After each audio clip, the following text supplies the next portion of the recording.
हरे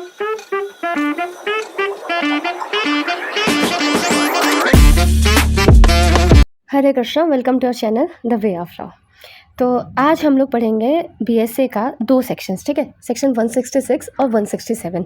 ये क्या कहता है? 166 163 के इक्विवेलेंट है, 164 167 के इक्विवेलेंट है। तो मैं आपको एक एग्जांपल से समझाती हूँ। सेक्शन 166 एक एग्जांपल मैं आपको ये देती हूँ। हाँ, मैंने जो एग्जांपल अपने सर से सुना था, मैं आपको एग्जांपल बताती हूँ। इसमें क्या हुआ कि ए और बी 2 भाई थे। ये लोग क्या थे? ब्रदर।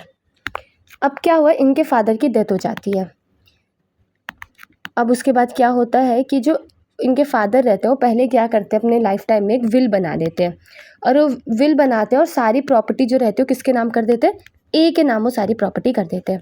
बट ए को बुरा लगने लग जाता है कि अरे मेरे भाई बी के पास तो कुछ है ही नहीं। तो ए ने खुद ही सोचा कि मैं बी को कुछ प्रॉपर्टी दे दूँगा।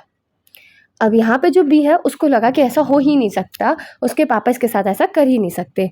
वो बोलता है कि मुझे विल दिखाओ, मुझे डॉक्यूमेंट दिखाओ। अब जब बी ने डॉक्यूमेंट देखा तो उसने देखा कि इसके पापा ने सब जो है ए के नाम कर रखा है। अब कल क्या होगा, जब कोर्ट में ये लोग जाएंगे, जब विल को प्रोबेट कराना होगा और जब कोर्ट में जाएंगे तो वहाँ पे ए जो है बी से बोलेगा कि तुम इस बात का एविडेंस दो कि वो जो डॉक्यूमेंट था, वो जो विल था, उस विल में प्रॉपर्टी सारी मेरे नाम पे थी। फिर बी को देना पड़ेगा, बी मना नहीं कर सकता, बी के पास मना करने का ऑप्शन नहीं है। मतलब एक बार आपने अगर कोई डॉक्यूमेंट मांगा है सामने वाली पार्टी से, क्या है आप थोड़ा सा समझो। स्टेप 1 इसमें क्या है कि अगर आपने डॉक्यूमेंट मांगा है सामने वाली पार्टी से, सामने वाली पार्टी ने डॉक्यूमेंट आपको दे दिया, डॉक्यूमेंट मांगा आपने, उसने डॉक्यूमेंट दे दिया, उसके बाद से आपसे वो कोर्ट में अगर कल को कहेगा कि एविडेंस दो कि इस डॉक्यूमेंट में क्या था, देन यू कांट रिफ्यूज़।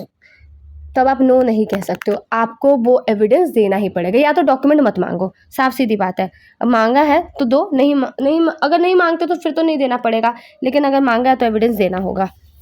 तो ये क्या है, एक बार मैं आपके लिए सेक्शन 166 रीड कर देती हूँ। ये क्या कहता है कि when a party calls for a document which he has given the other party notice to produce and such document is produced. तो उसने नोटिस भेजा कि भैया जो है ये डॉक्यूमेंट प्रोड्यूस करो, है ना। यहाँ पे बी ने बोला इसे कि ये विल लाओ, नोटिस दिया, अब वो लेके भी आ गया।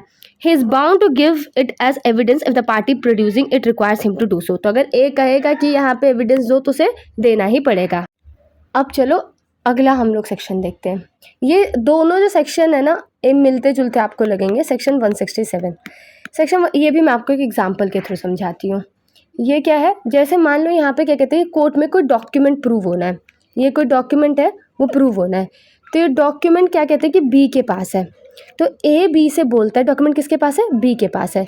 तो ए बी से बोलता है कि ये जो डॉक्यूमेंट है, नोटिस देता है कि तुम इसे को प्रोड्यूस करो इस डॉक्यूमेंट को।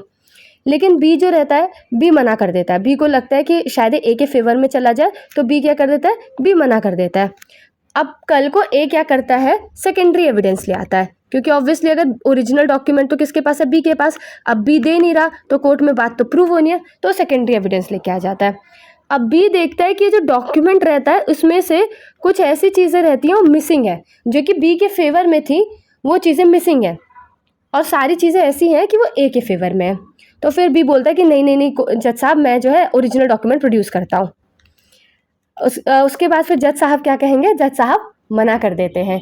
ये एक तरीके से पनिशमेंट है, क्योंकि तुमने पहले नहीं दिया ना, अब आपको पहले देना था। बाद में नहीं कह सकते कि मैं लेके आ रहा हूँ। जब आपको नोटिस दिया था तब आपको प्रोड्यूस करना है, उस टाइम आप नहीं प्रोड्यूस कर रहे हो तो बाद में आपका कोई राइट नहीं बनता कि आप आके प्रोड्यूस करो। मतलब ये कोई गेम थोड़ी है, कोर्ट में हो आप, जब मन आया जो मन किया कर दोगे, ऐसे थोड़ी अलाउड है। मैं रीड करती हूँ आप लोग के लिए एक बार सेक्शन, आप लोग प्लीज़ अपना बेयरट लेके देखो।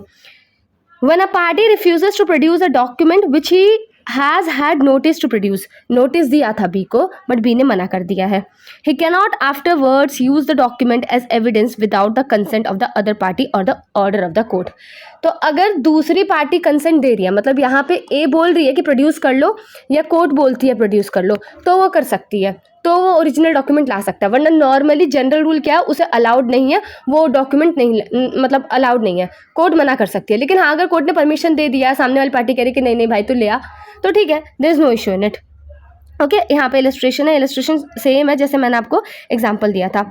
सो I hope it is clear. किसी भी तरीके का कुछ डाउट हो so you can ask me. I definitely try my best to help you. ठीक है, आप हमसे इंस्टा पे भी DM करके पूछ सकते हैं कमेंट में. आप पर्सनली कनेक्ट होना चाहते हो so you can DM me on Insta. ठीक है, thank you for watching this video. Hare Krishna. Video तो एंड हो चुकी है, पर आप हमसे कनेक्ट कर सकते हैं हमारे इंस्टा ID पे, लिंक डिस्क्रिप्शन में दिया गया है. और ऐसी और वीडियोस देखने के लिए हमें सब्सक्राइब करें. हरे कृष्णा.